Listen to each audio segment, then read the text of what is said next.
Queremos hablar ahora de economía, Sí. ¿no? ¿Qué se espera para el lunes? ¿No? Habría que tener una bola de cristal. Sí, bueno, Más que un economista, ¿no? Un adivinador, digamos. le tiramos el problema a Alfredo Blanco, ¿no? Sí, se lo vamos a tirar a Alfredo. Alfredo que se haga cargo de este problema. Alfredo Blanco, economista, quien gentilmente nos atiende. ¿Qué tal, Alfredo? Buenas noches.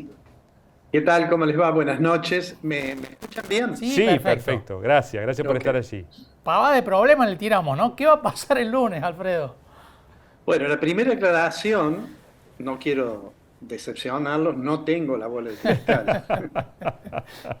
Pero, digamos, en este marco de tantas incertidumbres, hay algunas certidumbres.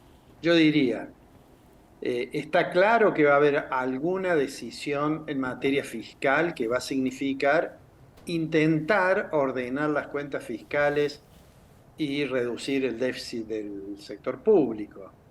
Por supuesto, esto no va a ser lo que se dijo en campaña. No, seguramente el objetivo no va a ser bajar 15 puntos la participación del gasto dentro del Producto Interno Bruto. Eso es algo virtualmente imposible. Pero seguramente vamos a tener allí, aunque la palabra a veces suena dura, algún programa que signifique un ajuste fiscal. Ujú. También otra certidumbre es que el gobierno tendrá que hacer algo en materia cambiaria.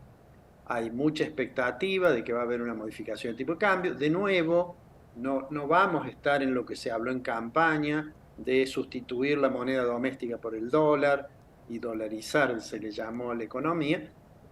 Mi impresión es que es probable que el gobierno se incline por sostener las restricciones a la compra de moneda extranjera, lo que le llamamos el cepo, Ujú. y haya un ajuste cambiario y probablemente un desdoblamiento del mercado cambiario, es decir, que haya un mercado para las exportaciones y las importaciones que esté por encima del que hoy nosotros eufemísticamente se le llama mercado único y libre de cambios, el Sí, oficial, Claro. a su vez que haya un otro mercado, algo parecido a lo que es el contado con liqui hoy, que es un dólar financiero, para derivar hacia allí las operaciones financieras y de servicios. Todo eso digamos, con un tratamiento cuidadoso, además, de la situación monetaria. Porque, digamos, en estos últimos meses ha habido un desborde fiscal y monetario. El ex ministro Massa, como era candidato, tomó decisiones conscientes de que eso era una imprudencia, pero bueno, lo hizo pensando que si ganaba lo arreglaba y si no ganaba que lo arregle otro. Y en materia monetaria, bueno, está el tema de los pasivos remunerados del Banco Central, que mi impresión personal es que eso va a haber alguna estrategia de canje. Seguramente Argentina va a necesitar que esas estrategias estén fondeadas con deuda, probablemente del Fondo Monetario o de otra fuente, pero bueno, eso es lo que uno puede intuir que va a ocurrir. Ahora, ¿cuál es el impacto de eso? Lo vamos a ir viendo dependiendo también de la profundidad de las medidas que se adopten, ¿no? Alfredo, lo del cepo que podría continuar, sería lógico que continúe por lo menos hasta que empiecen a ingresar los dólares de la cosecha o incluso más allá. No, yo creo que hay como un puente que va de acá a fines de marzo, abril, que es cuando, además de algún apoyo internacional que se pueda conseguir, digamos, el central va a poder, esperemos, reconstituir sus reservas internacionales a partir de que los exportadores, digamos que las exportaciones, sabemos que a partir de marzo, abril, es el periodo más importante de liquidación, ¿no?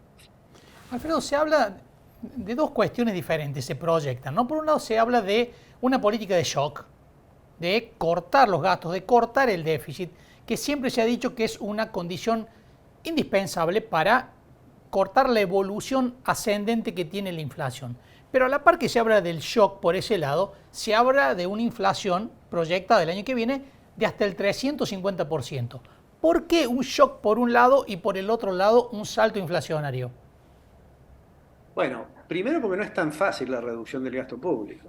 Cuando nosotros decimos que Argentina pasó de tener un gasto público promedio desde 83 hasta la crisis del 2001 estaba en torno al 27-28% y hoy tenemos el 42%, ese aumento inmenso de gasto público, que además muestra un fracaso como sociedad, porque hemos aumentado ese gasto fundamentalmente por gastos sociales y sin embargo la pobreza ha llegado a niveles realmente, yo diría, vergonzantes.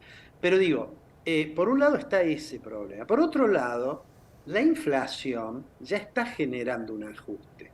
Es decir, aquellos que no pueden corregir sus ingresos nominales porque son empleados que son no registrados o empleo negro, como se suele llamar, o pequeñas empresas que no pueden ajustar a lo mejor sus precios a la velocidad de la inflación, bueno, allí hay, sin lugar a dudas, hay un ajuste. Cuando los impuestos, sobre todo los impuestos que gravan las ventas, digamos, el IVA, etcétera, con una inflación alta implica nominalmente recaudar más, y si los gastos del sector público se pueden contener, bueno, uno ahí está ajustando. No es obviamente la mejor forma de hacer un ajuste, pero digo, ahí hay un poco de, digamos, de ese tema del ajuste. Yo creo que va a haber inflación alta, porque además no nos olvidemos que hay una serie de precios que han quedado atrasados. No solamente que aparece como atrasado el principal precio, digamos, que es el dólar, el precio del dólar, el tipo de cambio. Hoy, de hecho, el central dejó correr un poco más, o sea que devaluó un poco más el dólar oficial, pero hay muchos precios que han quedado atrasados. Cuando se reestructure eso o se intente reequilibrar la estructura de precios relativos, en una economía como la Argentina, que tiene inflexibilidad a los precios a la baja, eso genera una presión inflacionaria. Entonces, ¿tenemos que esperar el año que viene que haya una inflación alta? Y yo creo que sí. Que tenemos un periodo complejo, yo no creo que se pueda establecer plazos, ¿no es cierto? Hay quienes dicen, vamos a tener un primer semestre complicado, pero después nos vamos a recuperar. Bueno, en economía ese tipo de proyecciones en general digamos, no tienen un sustento claro, a veces son expresiones de deseo, ¿no? En el pasado, recordemos, cuando se hablaba de que en el segundo semestre llegaban los brotes verdes. Claro, el segundo semestre Macri, que no llegó nunca. No llegó nunca, ¿no es cierto? Bueno, entonces, digo, yo creo que el gobierno va a tratar en los primeros meses digamos, de que el ajuste que quiere hacerlo lo más profundo que pueda. Pero acá viene otra cuestión que es muy importante. Para que la cosa funcione, hacen falta, creo yo, tomar en cuenta tres dimensiones. Una es la estrictamente económica, un programa que sea consistente, la política monetaria con la política fiscal y con la política cambiaria. Pero hace falta además que tenga sustento político, porque no hay política económica que funcione si no hay volumen político para ejecutarla. Y ahí hay una tarea bien compleja que tiene el gobierno por delante en el Parlamento y con otras organizaciones. Y hay un tercer elemento que es muy importante, que tiene que ver con lo social. ¿Sí?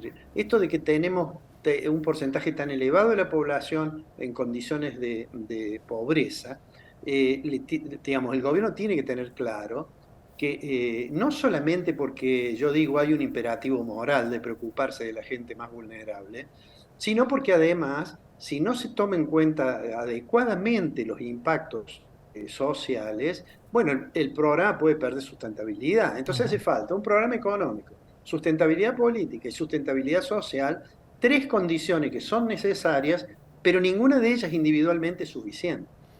Alfredo, muchísimas gracias por este diálogo, como siempre. Muchísimas gracias, que tengan buenas noches. Igualmente, hasta la próxima. Bueno, Alfredo Blanco. Interesante esto último, ¿no? Sí, esas tres condiciones que tiene que cumplir. Si falta una. Sí, claro, porque uno de los aspectos más sensibles es qué impacto social va a tener el paquete. El umbral de tolerancia. De una sociedad que ya hoy tiene el 44,7% de pobreza según la UCA, y que sin la ayuda del Estado tendría a la mitad de su población en la pobreza. Entonces, un ajuste se dice muy fácilmente, pero se soporta con mucha dificultad, más en este tipo de sociedad. Sí, absolutamente. Nos vamos a reencontrar dentro de una semana cuando haya en el país otro gobierno. Sí, y en la provincia también. Y en la provincia también vamos a estar analizando los primeros pasos de los dos gobiernos, tanto el nacional como el provincial. Chao, que tengan una buena semana. Adiós.